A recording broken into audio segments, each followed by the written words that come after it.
चार ब्राह्मण।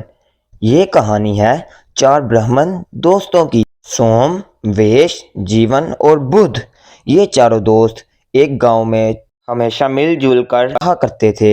ये चारों दोस्त अपने गुरुजी के शागिर्द हुआ करते थे। इनके गुरुजी ने सबको किसी न किसी बात का इल्म सिखाया हुआ था।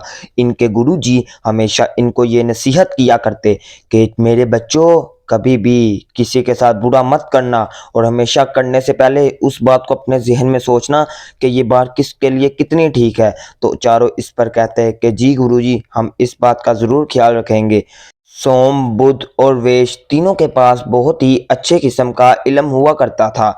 वेश किसी भी इंसान को जिसके यहाँ कोई भी किस्म की चोट लगी होती, चाहे वो बड़ी हो या छोटी, बगैर छुए ठीक कर सकता था। दूसरी तरफ सोम टूटे हुए मटके को 2 मिनटों में जोड़ सकता था और तीसरी तरफ जीवन हमेशा टूटे हुए पौधों को दोबारा दरख्त के साथ जोड़ सकता था। और आखिरी तरफ बुध बेचारा किसी भी किस्म का इल्म नहीं जानता था। वो हमेशा टूटे हुए मटके को लेकर आजमाइश करता कि ए मटकी, जुड़ जा, लेकिन मटकी ना जुड़ती। तो दूसरी तरफ उसके तीनों दोस्त उस पर बहुत ही ज्यादा हंसा करते थे और कहते थे कि देखो बुध को, वो तो कोई मटकी जोड़ ही नहीं सकता, बल्कि उसके पास तो ये इल्म है कि वो हमेशा मटकी के साथ ही बात कर सकता है, लेकिन कभी मटकी को जोड़ नहीं सकता। तीनों दोस्त उस पर बहुत ही ज्यादा हंसा करते थे। हा, हा, हा, हा, हा, हा। एक दिन बुध अपने गुरु के पास गया और कहने लगा, गुरुजी, कम बुद्धि किसे कहते हैं? तो इस पर गुरुजी कहने लगे कि बेटा, जब भी कोई इंसान कोई काम करने से पहले नहीं सोचता तो वो उसकी खास वजह उसमें कम बुद्धि होती है। एक मर्तबा तीन ब्राह्मण सोम, वेश और जीवन तीनों इकट्ठे बैठे थे और आपस में बात कर रहे थे कि हमारे पास तो बहुत ही इल्म है, क्यों ना हो हम इस बस्ती से बाहर जाकर अपने इल्म को आजमाएं। तो इस पर उनका दोस्त वेश कहने लगा, क्या हम बुद्ध को भी साथ ले सकते हैं? मेरे ख्याल से तो उसको साथ ना लो, क्योंकि वो बहुत ही बेवकूफ़ है। तो इस पर जीवन कहने लगा, नहीं नहीं, वो हमारा दोस्त है, हम उसे साथ जरूर लेकर जाएंगे। अब चारों दोस्तों ने अपने खाने पीने की अशियां ली और ज़रूरत का सामान अपनी गुठली में बांधा और चारों दोस्त अपने गुरुजी के पास आ गए और कहने लगे, गुरुजी, हमें इजाज़त दे दें, हमने सफ़र के लिए जाना है ताकि हम अपने इल्म का इस्तेमाल कर सकें। तो इस पर गुरुजी कहने लगे, प्यारे बच्चों, हमेशा ये बात याद रखना कि कभी भी कोई भी काम करने से पहले उसके बारे में सोचना और फिर वो काम करना, कभी भी सोचे बगैर कोई काम ना करना। तो इस पर चारों दोस्त कहने लगे, ठीक है, जो आज्ञा आपकी हो गुरुजी। अब चारों दोस्त अपने गुरुजी को अलविदा कहकर जंगल की तरफ रवाना हो गए। चलते चलते वो एक जंगल के दरमियान वाले हिस्से में पहुंचे। सब ने वहां पर रुकने का फैसला किया क्योंकि वो थक चुके थे। इस पर जीवन कहने लगा, चलो जो कुछ अपने खाने के लिए लाए हो वो नोश कर लो। अब सब वहां पर बैठ गए तो अचानक बुद्ध की नजर हड्डियों पर पड़ी। बुद्ध ने कहा, ये किसकी हड्डियां हैं? और बुद्ध बेचारा बहुत ही ज्यादा डर चुका था। वो कहने लगा, भाइयों ये देखो यहाँ पर क्या चीज है। तो इस पर जीवन कहने लगा, हाँ यार, ये किस चीज की हड्डियां हो सकती हैं? ये जरूर किसी ना किसी जानवर की हड्डियां हैं।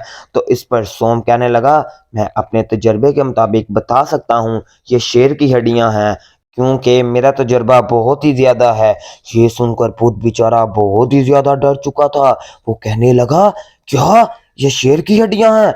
हमें तो यहाँ से वापस जाना चाहिए। तो इस पर सोम कहने लगा, क्यों ना हो मैं इस पर अपना तजर्बा करूं और इन हड्डियों को इनकी तरतीब में जोड़ दूं। बगैर सोचे समझे सोम ने अपना मंत्र पढ़ना जारी कर दिया और अचानक इन हड्डियों पर एक चमकीली रोशनी चमकना शुरू हो गई।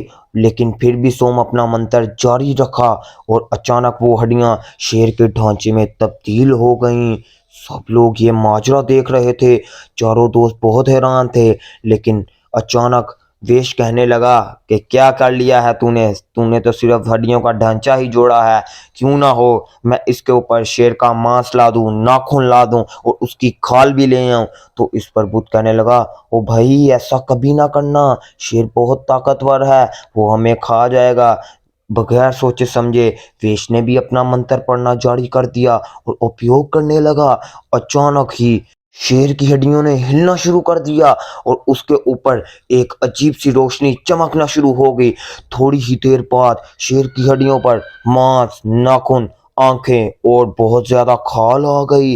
सब देखकर ये बहुत हैरान थे कि वो बिल्कुल एक असली शेर लग रहा था, लेकिन अभी उसमें जान की कमी थी। वेश कहने लगा, देख सकते हो तुम लोग मेरा तजुर्बा कैसा है।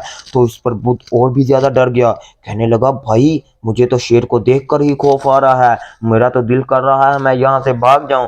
तो इस पर जीवन कहने लगा, ए बुद्ध कहाँ जाएगा, अभी तो मेरा तजर्बा बाकी है। ये क्या समझते हैं, इनका तजर्बा बहुत ज्यादा अच्छा है, मैं इनसे अच्छा तजर्बा करूंगा और शेर को जिंदा कर दूंगा। तो बुद्ध कहने लगा, भाई क्या, ऐसा कभी ना करना, तुम अगर ऐसा करोगे तो ये हम सबको खा जाएगा। तो इस पर जीवन कहने लगा, नहीं नहीं, तू तो लगता बहुत ही ज्यादा डरता है और ना ही तूने कोई इल्म सीखा है, तो तुम हमें भी अपने इल्म पर उपयोग करने से रोक रहा है, तू तो बुद्धू है। तो इस पर सोम ने भी कहा, हाँ हाँ भाई तुम अपना काम करो, ये बुद्धू है। तो इस पर बुद्ध ने कहा, कोई बात नहीं भाई, मैं अब आपको मना नहीं करूंगा, लेकिन अपना उपयोग करने से पहले मुझे एक दरख्त पर चढ़ने दीजिए। तो इस पर जीवन कहने लगा, हाँ हाँ दरख्त पर चढ़ जा और बताई कि हम तीनों में से किसका ज्यादा तजुर्बा है और किसने अच्छा काम किया है। तो इस पर सोम भी कहने लगा, हाँ हाँ तू ऐसा ही करी और सच सच बताई किसका ज्यादा अच्छा काम है। तो फिर भी बुद्ध कहने लगा, भाइयों मेरी बात मान लो, शेर बहुत ही ज्यादा ताकतवर है, लेकिन अब मैं तो आपको नसीहत ही कर सकता हूँ, पहले मुझे दरख्त पर चढ़ने दो, और अब ये शेर जब जिंदा हो जाएगा तो हम में से किसी को भी नहीं छोड़ेगा। इस पर जीवन कहने लगा, हाँ हाँ हम देख लेंगे। अब जीवन ने अपना मंत्र पढ़ना जारी कर दिया और बेचारा बुद्ध चुपचाप दरख्त पर चढ़कर बैठकर ये सारा मंजर देखने लगा। थोड़ी ही देर बाद शेर के ऊपर एक बहुत ही ज्यादा चमकीली रोशनी चमकना शुरू हो गई और थोड़ी ही देर में पलक को झपकते हुए शेर ने अपनी आंखों को खोलना शुरू कर दिया और एक बहुत ही खूंखार करवट ली और उठ खड़ा हुआ। तीनों ब्राह्मण बहुत ही ज्यादा खुश हुए और खुशी में धमाल डालना शुरू हो गए। वो इसलिए खुश थे कि इनके मंत्र ने काम किया और वो अपने इल्म में नाकाम नहीं हुए। लेकिन जल्द ही सोम की खुशी गम में बदलना तब्दील हो गई और करते ही करते सारे गमजदा हो गए। शेर उठा और पूरी ताकत से दौड़ना शुरू कर दिया। जैसे ही शेर की दौड़ सुनी तो ऊपर से भूत कहने लगा, भाग जाओ, ये शेर आप लोगों को खा जाएगा और किसी को नहीं छोड़ेगा। लेकिन तीनों बड़मन इतना ज्यादा खौफजदा मंजर देखकर इतना डर चुके थे कि वो अपनी जगह से भी ना हिल सके और वहीं पर खड़े के खड़े रह गए। शेर ने एक जुस्त लगाई और जल्दी से उनके ऊपर आ टपका। जैसे ही शेर ने जुस्त लगाई और उनके ऊपर आ टपका, शेर ने सबको झाड़ियों के पीछे ले जाकर एक एक को मारकर सबको खाना शुरू कर दिया। अब जब शेर ने तीनों को खा लिया तो शेर ने बड़े मजे के साथ अपने पंजे को अपनी जुबान के साथ चाटा और बहुत ही लुत्फ उठाया। ऊपर बेचारा भूत बैठा ये सब मंजर देख रहा था और अपने दोस्तों की हत्या को भी देख चुका था। बेचारा बुद्ध ऊपर बैठा सोग मना रहा था। जैसे ही शेर वहां से चला गया, बुद्ध नीचे उतर आया।